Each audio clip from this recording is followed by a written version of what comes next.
And if you ever hear a man say Andrew Tate, Joe Rogan, Jordan Peterson is a great role model, they fucking hate you. They hate women. They do not like you. They want you to suffer. They enjoy this. Get away from that person. No man who follows any of those people can like women. I don't like Andrew Tate. I think he's a misogynist. Jordan Peterson, I think he's got some good stuff to say. I don't like his discourse on Twitter.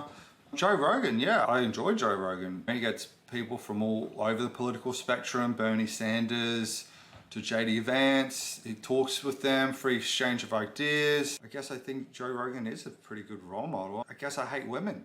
I better let my sister know. Hey Rebel. Yeah? Hey Rebel, remember how you were staying here for 2 months rent-free to recover from your operation? Yes. I've just found out that I hate women. So can you pack up your shit and leave? Because evidently I hate women.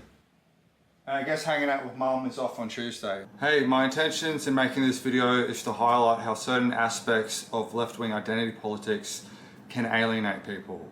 It's not my intention to dismiss anyone's concerns or feelings about important issues, nor is it to insult anyone's intelligence. The video I made previously is to demonstrate how a lot of this identity politics looks like to an outsider. And so I have a little video essay that draws on my experiences as being a far left-wing activist for 3.5 years. First, there's an intense focus on identity politics above all else. Second, there is an authoritarian impulse to shame, shun, and censor people who disagree. Finally, there's also a sense of moral purity and a lacking of humility that can be very off-putting. By identity politics, I refer to the Marxist idea that history is a story of competing classes, oppressor and oppressed, expanded through intersectional feminists to encompass the categories of class, gender, and race, with the focus shifting from economics in classical Marxism to culture. It is certainly true that racism and other forms of discrimination exist and are often fueled by harmful ideas, the cultural domain. However, I believe the left goes wrong in treating any challenge to its orthodoxy as reinforcing those oppressions, leading to an insistence on stopping and spreading of certain ideas altogether. This approach can sometimes result in the over-labeling of people as racist and sexist. For example, when Joe Rogan expresses a moderate view that people born male with larger bone structures may have an advantage in women's sports, while also affirming that trans people deserve the same rights and safety as everyone else, he is often equated with figures like Andrew Tate, who have expressed genuine misogynistic ideas. Similarly, when Joe Rogan engages in civil conversations with people who lean, he is often accused of reinforcing these cultural struggles on the side of the oppressors, leading to calls for him to be censored and shunned. This response fails to recognize, for instance, that Joe Rogan in some cases has challenged figures from the far right, like Milo Yiannopoulos, contributing to their diminished influence. So after Milo was on his podcast, Joe pushed back on some of his stuff he was saying, and now he's no longer heard of, anywhere near as popular. That happened on Joe Rogan's podcast. Additionally, he has given voices to left-leaning female scientists and political leaders, amplifying their voices to a predominantly male audience. By the same logic, Rogan has arguably done a lot to showcase and empower intelligent women, yet this is often ignored in favor of the pursuit of moral purity. The left's rigid approach in this regard can overlook that none of us, regardless of political alignment, are without flaws.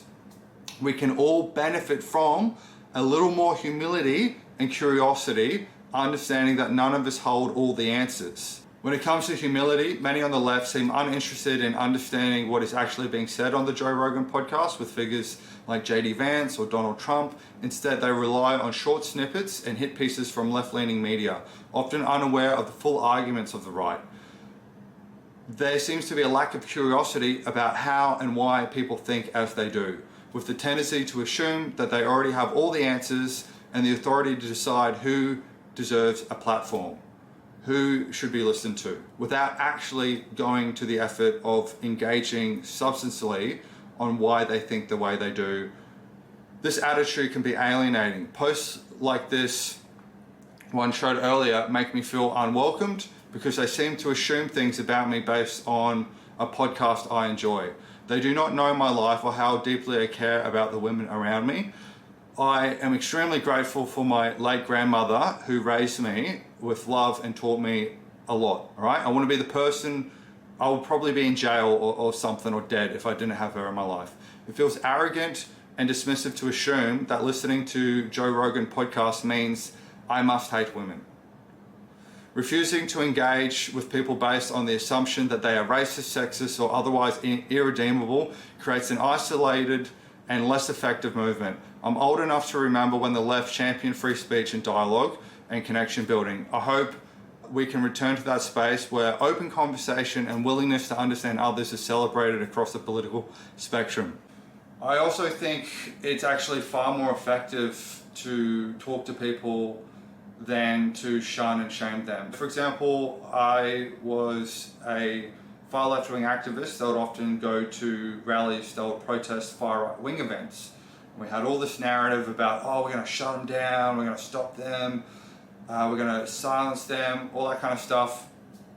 And when I ended up leaving the far left echo chamber, I actually contacted a young man called Toby Cook, who was an actual neo-Nazi, and I hung out with him and I had a coffee and I think I smoked a couple joints with him and we talked a lot, and eventually he gave up the idea that neo-Nazism or Nazism was at all good.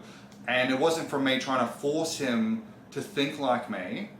I just had conversations with him and I was willing to tolerate his extreme ideology, and I more just spoke about my own certainty and utopian unrealistic thinking that I had with my far left-wing anarcho-communist worldview. And now he is married to a First Nations Canadian woman and has kids with her and is completely disavowed his neo-Nazi ideas. And that's after contrasting that with years of counter-protesting and shaming and shunning. So what's more effective? In my experience, talking to people.